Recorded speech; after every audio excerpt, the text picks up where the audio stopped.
અને સોવનજી ત્રણેય ભાઈઓનો પરિવાર મળી દર વર્ષે જેમ જેમ જેની ગતિ વધે ને એની પ્રગતિ વધે, મહાપુરુષોના સત્સંગનો લાભ એ લે છે અને એમના ધનનો સદુપયોગ કરાવી આવા સુંદર એક કાર્યમાં વાપરી અને આપણા બધાને સંતોના દર્શનનો લાભ લેવરાવે. એટલે મહાપુરુષોને વંદન છે. આજે તો શિરમોળ સંતો આપણી વચ્ચે એક એવા સંતો બેઠા છે ને જેમના મુખનો વાણી દ્વારા એક શબ્દ જો આપણા જીવનમાં કદાચ ઉતરી જાય તો આપણા જીવનનું પરિવર્તન થઈ જાય. મોઘો મનુષ્ય દેહ તને નહીં મળે ફરી ફરીને. આ મળ્યો છે ને મોઘો છે, એનું મૂલ થાય એવું નથી. મહાપુરુષો સંતો શાસ્ત્રો આપણા પોકાર કરી કરી આવા મહાપુરુષો આપણને જગાડી રહ્યા છે. આ યુગની અંદર, આ સમયની અંદર જગાડવા માટે મહાપુરુષો આપણને આત્મજ્ઞાનની વાત કરે છે. બધામાં જાગી જો, પણ જો કદાચ આપણે પોતે પોતાના ન જાગી શકે ને તો તે અંધારું છે સાહેબ. વીરા મારા જાગો તો જાગી જો, જાગ્યા જેવો જોગ છે અને જાગા તો અંધારું મટી જાય. એ વીરા મારા જાગો તો હવે જાગ્યા જેવો જોગ છે. કેમ જાગ્યા જેવો? કે બધી યોનિમાં કોઈ ખબર ન પડે, પણ મનુષ્યોની એવી છે જે ઉત્તમ યોનિ છે અને એની અંદર જો પરમાત્માનું ભજન થઈ જાય, અરે હું કોણ ને હરી કોણ હતો, તું ક્યાં ને આવી ગયો કેવો, અને હવે પાછો તું જવાનો છે ક્યો. અરે લઈ લે સદગુરુ થી જ્ઞાન, આ ભેદ એનો સાનો છે. હૃદયમાં જો તપાસીને છુપાયેલ એ ખજાનો છે. આ હૃદયની અંદર તું જો, બીજે જોવાનું નથી. વિરાટ મહારાજે પણ સાખીમાં વાત કરી, રામ નામ તું રાખ હૃદયમાં. અને આ રવિરામ બાપુ ગોદડ મહારાજે પણ એવી વાત કરી કે તું હૃદયમાં જો તપાસી, છુપાયેલો ખજાનો છે. પણ આ ભેદ છે ને એ છાનો છે, એ ગુરુ ચરણી થઈને જ્ઞાન કરીને ઓળખ, બીજી વાતે નહીં મળે. કેમ કે આપણે બધા આજે મંડપ નીચે જે બેઠા છીએ ને, ધર્મની જગ્યામાં કન્વરજી સાહેબે કલ્પના કરી છે. સમયની અંદર એમના કલ્પના કરવાથી એક મોટો આવું ભાગીરથ કાર્ય કર્યું, અને કાર્ય ગુરુ મહારાજની કૃપા વગર થતું. ગુરુ બિન જ્ઞાન ઉપજે નહીં, ગુરુ બિન ના મટે ભેદ, ગુરુ બિન સંશય ન ટળે. ભલે ને વોચો 4 વેદ ગમે એટલા વોચી લ્યો, પણ એ ગુરુ મહારાજ નું જ્ઞાન છે ને તટસ્થ અપરોક્ષ જ્ઞાન. એ કદી ગુરુના શરણમાં અને ગુરુના વચનમાં ધ્યાન રાખ્યા સિવાય મેળ પડે નથી. કેમ કે આ મંડપમાં હાલ આપણે હોય આયા છે ને બધા, તો પેલા ક્યોક હતા એવી વાત છે. બધા મહાપુરુષે આપણા ભારતના સનાતન ધર્મના સંતોએ એક જ વાત કરી છે કે આત્માને ઓળખ્યા વિના લક્ષોરાજી ના મળે. આત્માને ઓળખવો શું કરવું પડે? જાતે ને જાતે ઓળખાય. જો સીધું સિદ્ધાંત છે. આ રૂમાલ છે, પણ આ રૂમાલ પેલો ક્યોક હતો. આપણે સંતો મહાપુરુષો કે છે કે હતો તું કેમ આવી ગયો છે. આપણી જૂની વાણી માર્કોંડ ઋષિની પ્રમાણ આલા છે એમાં કે અસલ યુગમાં નતો આધાર 50 કરોડમાં પ્રાણી, નિરંજન હતા નિરાકાર, એમાંથી શક્તિ દર્શાણી. હવે ઈ વખતમાં શક્તિ દર્શાણી નિરંજન નિરાકાર હતા, પણ હતા કયો? હવે આ રૂમાલ હાલ મારી પાસે છે, કાલ કોકની પાસે હતો, તો કયો હતો? તો આપણે તપાસ કરવા જઈએ તો ભાઈ કોઈ વેચવા વાળો કદાચ નાની દુકાન લઈને બેઠો હોય, મહારાજ ઈ હોય. એ દુકાન વાળો કદાચ મોટી જથ્થાબંધ કોઈ દુકાન વાળો હોલસેલ નો વેપારી હોય, એની પાસે હતો. એની પેલા કયો હતો કે મિલમાં હતો. એની પેલા કયો હતો? મિલ વાળો ક્યાંથી લાયો હતો? તો કે સાહેબ કાપૂસમાં હતો, રૂમાં હતો. એ રૂ કયો હતું? તો એ કપાસની કેરીમાં હતું. કેરી કયો હતી? કપાસના છોડમાં હતી.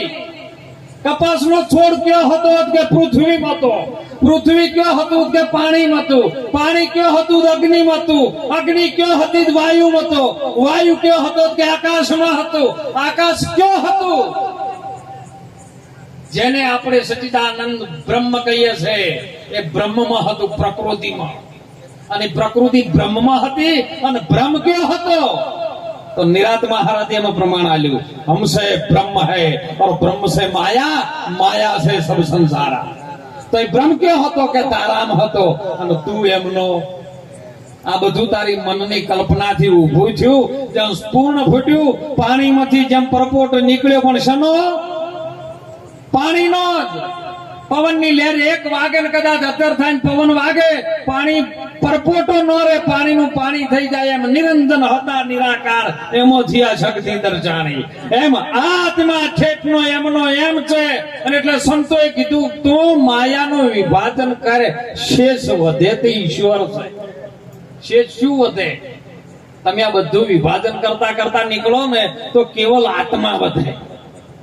આત્મા છે શેષ છે અને એ જ હતો, બીજો કોઈ હતો. અને એને જાણવા માટે મહાપુરુષોએ આપણા સદગુરુની જરૂર પડે છે. એટલે સંતો કહે છે સમજણ વગરનું જીવવું, જીવન ભલે વરહ હજાર, સમજીને જીવો એક ઘડી તો સમજો બેડો. બસ આ વાતને ખાલી સમજવાની છે. એટલે આવડું નાનું ગામ હતું ને, એમાં ડોપા બેઠા હતા, એમનો પરિવાર બેઠો હતો. 4-5 મહેમાનો ગાડી ભરીને આયા, અંડેહો આલેલો છે ને આયા. આઈને બેઠા, ખાટલા પાછળ ગોદડા પાથરા, શીરો કો ચલ તણા ટાણ ચમકદાર મહારાજ પાથરી. છોકરો બેસો તારીને આવ્યો.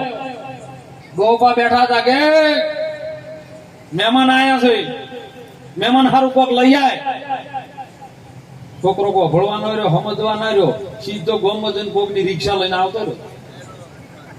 રિક્ષા લઈને ઉભી કરી, મહેમાન રિક્ષા બેઠા, બાર્યું બાય ગોદરા બહાર નીકળે. પાછો છોકરો આવીને બાપાને કીધું, બાપા મહેમાન કેમ આયા હતા? કે તાર હબુ જોવા આયા હતા. સમજાવવાનું જ્યું બધું. એમ જો કનવર ભાઈ આર્યું બધું કર્યું છે, પણ સમજ્યા વગર જ્યું ને તો બાર્યું પાર જતું રહે. હે મહાપુરુષો સમજણની એક વાત, હીરા મારા આ સમજણની છે એક વાત. સમજ્યા એ નર ફરી ન બોલ્યા, મેલી દીધો સકલ ઉત્પાત. એ સંતો ભાઈ સમજણની છે એક વાત. આ સમજવા માટે ચારો યુગ જતા રહ્યા. એકની એક જ વાત છે. મહાપુરુષો કદાચ વાણીમાં થોડો આગા પાછું થયું હોય, કોઈ ભાષામાં ફેર થયો હોય, પણ વાત એકની એક છે. ઈ ચારો યુગોથી ચાલી આવતી. કારણ કે સતયુગથી મહાપુરુષો સત્યથી હાલતા, સત્ય માટે પ્રાણ કુરબાન કરી દેતા હતા. કબીર સાહેબ એમાં રચના કરી છે, રામ ભજનમાં તું હાલ પ્રાણિયા આ જગમાં થોડકા. આ જગતની અંદર આ માનવ દેહ મળ્યો છે, ઘડી પલકી ખબર નહીં અને કરે કલકી બાત. જીવ ઉપર જમણા ભમે જેમ તેતર ઉપર કાળતો ચક્કર ભમી રહ્યું છે. એવું નતું મહાભારતમાં સુદર્શન ચક્ર ભગવાનનું ભમતું હતું, આ લે ભરી રહ્યું છે.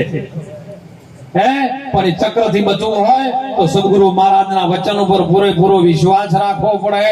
અને વિશ્વાસ રાખીને જો વર્તમાનમાં આપણે સિદ્ધ કરવા માટે કરશે, આપણે મહેનત કરશું ને, તો જો ગતિ આપશું તો એની પ્રગતિ થાય ને.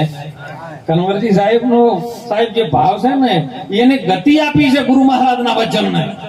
ગુરુ મહારાજનું વચન એવું નહીં કે ઘેર બેઠા એકલે સેવાય. એ ડગલે ડગલે જો પણ માણસ ભેળો થાય ને, એમનો હસતો ચહેરો હોય અને કઈ રીતનો કોકને મદદ કરું એના માટે જેનો વિચાર ચાલતો હોય ને, એના કોઈ દિવસ જીવનમાં ખોમી ન આવે. આવા સંતોનો આશીર્વાદ ઉતરી જાય. સંતો પાસેથી આશીર્વાદ લેવાની જરૂર નથી. એટલે તમે પાત્રતા બની જો ને, એટલે સંતનું અંદર હૃદય હસી ઉઠે ને નાભીમાંથી નીકળે કે જા તારું કલ્યાણ થાય. વિશ્વની કોઈ તાકાત નથી સાહેબ એને ક્રોસ કરી શકે. આ પ્રગતિ છે. અને વચન આપણા જેને ગુરુ મહારાજે આપ્યો છે ને, એ વચનને ખૂબ લાજ રાખજો ને સેવજો. જો ગુરુ મહારાજ છે ને બહુ દયાળુ છે, નો ધારાનો આધાર છે સાહેબ. જીવનમાં સદગુરુ સમો કોઈ દાતા નથી. સબ જગત હે મંગનહાર, રાજા રૈયત ને બાદશાહ સબ ખડા ગુરુ ને. બધા ગુરુના દ્વારે ખડેલા છે. પણ કદાચ જો સેવાઈ જાય ને તો ગુરુ મહારાજ આપણને રીત બતાવી દે આ જીવન જીવવાની. નહીતર 40 વર્ષ હોય 50 વર્ષ હોય 60 વર્ષ હોય ત્યાં કોઈને 70 કે 80 વર્ષ ત્યાં હોય સાહેબ જેમ જેમ આપણે સમય એમ કહેશો કે આપણે મોટા થઈ રહ્યા છે મને 60 વર્ષ છે મને 50 વર્ષ છે પણ 60 જીવનમાંથી ઓછા થયા છે એમ કહું હે જેટલા જીવન એટલા હવે બાકી નથી માટે ચેતી જાજો ચેતવા માટેનો ખૂબ સુંદર વાત કરી કે સાહેબ વ્યસનથી મુક્ત બનજો જીવન સુધારજો દો વડીલોમાં જે હશે ને આજ આપણે જે લક્ષણ કરતા હશે પાછળ પરિવારમાં આવશે માટે ખૂબ ગુરુ મહારાજનો સંતોનો જેને ઘસારો છે જો આજ વરસાદે લાજ રાશી છે કે નહીં રાશી એટલે ખૂબ જેનો ભાવ હોય ને અને ભાવ એ ભગવાન બની જાય બીજો ભગવાન તમે ભાવે ભજી લો ભગવાન જીવન થોડું રે રહ્યું એ તમે આત્માનું કરી લો કલ્યાણ જીવન થોડું રે રહ્યું બાળપણ ને જવાનીમાં અડધો ગયો નથી ભક્તિના માર્ગમાં પગલો ભર્યો એ હવે બાકી છે એમાં તમે દો ધ્યાન જીવન થોડું રે રહ્યું આ જીવન થોડું રહ્યું છે મહાપુરુષો કહે છે હો જીવનમાં બધું કરજો સાહેબ પ્રગતિ કરજો ધંધો કરજો પણ ગુરુ મહારાજ નો વચન જો તન મન ને ધનથી સેવશો ને તો તમારે માગવાની દેવું પડે હોમ આવશે કેમ કે ભક્તિ કરે જેને આસમાન દુસે કોઈને ગાયું ભેંસન બકરાને ઘેટા દુસે મહારાજ પણ જેને ગુરુ મહારાજ નો વચન સેવી જો ભક્તિ કરે ને એને તો આસમાન દુસે ને આસમાન માંથી આવે અને મહાપુરુષોનો આશીર્વાદ એવો છે ને એ માગવો ના પડે આપમેળે ઉપડી જાય સાહેબ નહીતર ટૂંકમાં દ્રષ્ટાંતની વાત કરી વાણી વિરામ કરું કારણ કે આપણે બાપુનો આજ લાવો લેવો છે ગુરુ મહારાજ મહારાજ જેવા હતા બીજા નહીં કેવું કોઈ કોઈ ફાલતી ટોપી પહેરે ભાઈ મહારાજ જેવા હતા ગોમમાં માગવા નીકળ્યા અને એક ગોમની અંદર શેવાડે એક ઘર મેળી વાળું જબરદસ્ત બહાર થી બાયણું બંધ કરી અંદર મેળી ફિટ થઈ જાય એ મેળીમાં એક ડોશીમાં હાવ કજ્જા ખોર રહે કોને કૂતરું રોટલો ના લઈ જાય એવી વાત હોય પણ સમય બન્યો અને એક દાડો એમ થયું લાય લાય મારી દીકરીના ઘેર જઈ આવું દીકરીને પરણાઈ લીધી હોમા ગમત આ ડોશીમાં ચોથી નીકળે એટલે દીકરાને બહુને કીધું જોજે હો કોઈને પૂછ્યા સિવાય તો કોઈને પાણી પાયું છે તો મારા જેવી કોઈ ભૂંડી નહીં ડોશી માય હડકો જબરજસ્ત આલ્યો દીકરાની બહુ બચારી ગભરાય કે બારની રજા વગર આપણે કોઈ દાડો પાણી પીધું નહીં આજ જો જોઈ છે બાર જો ભૂલથી પીવરાઈ ગયું તો દાડો ઉઠી ગયેલો છે બા નીકળી ગયા સમય બન્યો સાહેબ ગમો બાપજી મારા જેવા ફરતા ફરતા આયા હો જ્યાં દઈ સીતારામ સીતારામ કરતા બેટા સીતારામ દીકરાની બહુ મેળી નેટ ખોલીને થોડુંક આમ બાયણામ જોયું કે બાપુ આયા એના બાપાના ઘેર અને સેવા કરેલી સાહેબ સાધુ સંતોની અને સાધુ સંતોને જમાડવાનો એ જ થયો બાપા ભલે મારી હાઉબાજ ઘેર નહીં તમે એમ કરો જમીન જો બાપુ કે એમ કરો તો હરિહર કરી લઈએ બાપુ તો અંદર મેળીમાં બેઠા ખાટલામાં ચલ શીરો પાથરી બેઠા બેટા શું બનાવે છે કે બાપા તમે કોઈ એમ કરી નાખે ખીર બનાય જબરજસ્ત ખીર બનાવી હો હાલ હરાજ ચાલે આપણે